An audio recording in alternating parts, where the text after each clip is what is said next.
ते उधमा खाई उठंदा आहिनि हीअ छाती छिलजी पवंदी आ को चैन न को आराम अथनि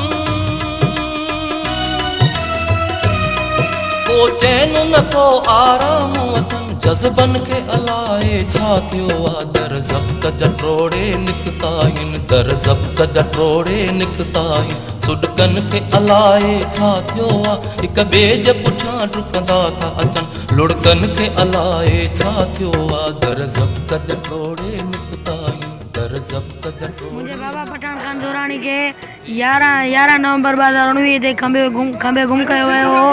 मुंहिंजे बाबा जो अञा ताईं को पतो न पइजी सघियो आहे।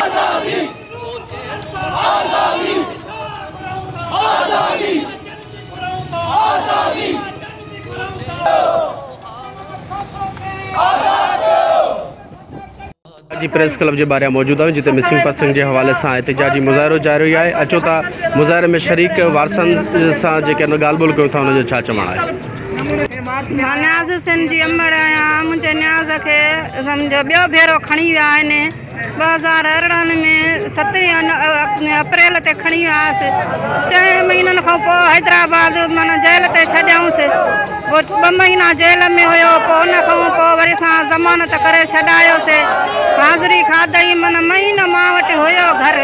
महीने खां पोइ हाज़िरी ते वियो त वॾो 2019 में 10 जनवरी ते हाज़िरी खाई निकिरी आयो आहे। अॼु ॾींहुं को बि ख़बर न आहे वरी उहे ई खणी विया आहिनि।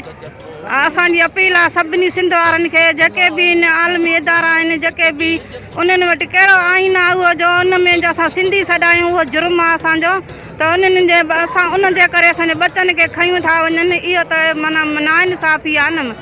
मुंहिंजी न्याज़ जी उमिरि खे आज़ादु कनि असांजी परेशानियूं असांजा वधीक आहिनि मुंहिंजा असां हिन जे करे जेको बि असांजा प्यारा आहिनि जेके बि असां खणी विया आहिनि उन्हनि खे आज़ादु कनि।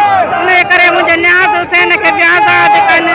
साईं मक़सूद शाह खे बि जेके बि प्यारा आहिनि जिन बच्चा आहिनि असांजा भाइर आहिनि असांजा भाइटिया आहिनि सभिनी खे आज़ादु कनि। असांजी बस वारनि खे अपील आहे जेके बि कामर आहिनि वॾा आहिनि उन्हनि खे अपील आहे त असांजे बच्चनि खे आज़ादु कयो।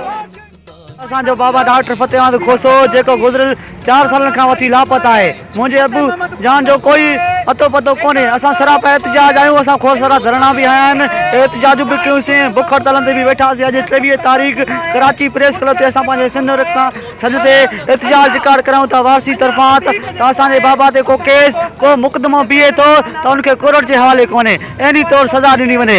ॾिसो तव्हां जेको राज जो एजेंट हो कुलदीप यादव उनजी बि मुलाक़ात कराई वई। असां त बिल्कुलु पाकिस्तानी असांजो बाबा पाकिस्तानी असां पाकिस्तान जे शहर में रहंदड़ वारा त असांखे को मुलाक़ात नथा करायो वञे। असां सरापा एहतजाज आहियूं। असां इंसानी हक़ूक़ ऐं अक़वाम मुत्तहिदा खे अपील था कयूं त असांजे बाबा साईं खे आज़ादु करायो वञे त पंहिंजो किरदारु अदा कयो।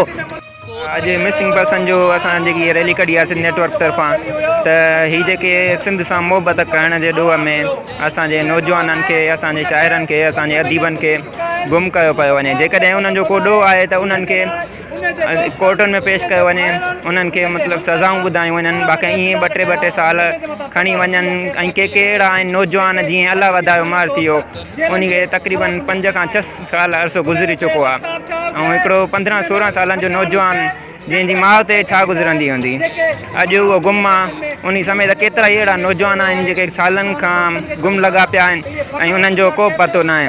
जेकॾहिं धरती सां मोहबत करणु को गुनाह आहे त उहो गुनाह त हर सिंधी माण्हू या मतिलबु जेके बि मोए वतन हूंदा उहे कंदा रहंदा आहिनि। बसि असांजो इहो ई मुतालबो आहे त नौजवाननि खे आज़ादु कयो वञे ऐं जेके बि जुर्म वग़ैरह आहे त उहे मतिलबु उन्हनि खे कोर्ट में पेश कयो वञे। मुंहिंजे बाबा पठान खान जोराणी खे 11 नवंबर 2019 ते खंबे गुम कयो वियो हो। मुंहिंजे बाबा जो अञा ताईं को पतो न पइजी सघियो आहे। असां अपील था कयूं त मुंहिंजे बाबा पठान खान जोराणी खे जल्द खां खां जल्द आज़ादु कयो वञे, न त अगरि उन ते को ॾोह आहे त उनखे अदालत में पेश कयो वञे। असां अपील था कयूं मुंहिंजे बाबा खे जल्द खां जल्द आज़ादु कयो वञे। प्रेस क्लब जे ॿाहिरां मौजूदु हुआसीं जिते मिसिंग पर्सन जे हवाले सां हिते एहतिजाजी मुज़ाहिरो हले पियो। उन्हनि में शरीक उन्हनि जे वारसनि सां असां ॻाल्हि ॿोल कयासीं, जंहिंजी अवां ॻाल्हि ॿोल ॿुधी। कैमरामैन टीम सां गॾु बाग़ी Sagar Pawar, voice of Sindh news, Karachi, London.